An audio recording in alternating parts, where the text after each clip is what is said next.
Let's clone apps. Go to your phone settings. In your phone settings, scroll down and tap on advanced features. In here, you have to scroll down and tap on dual messenger. Under available apps, here you can easily clone any apps. For example, I want to clone my WhatsApp, so just I'm enabling WhatsApp option and install a second copy of WhatsApp. You will be able to sign into another WhatsApp account in the second copy of the app. Just tap on install, tap on confirm, and use separate contacts list. I'm just turning on this option.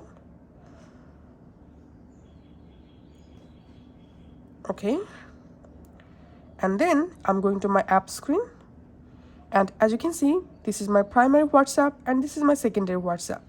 Now you can go ahead and use two WhatsApp accounts at the same time.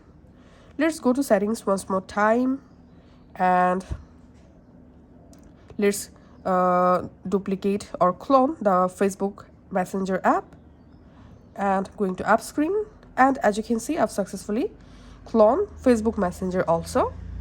That's it.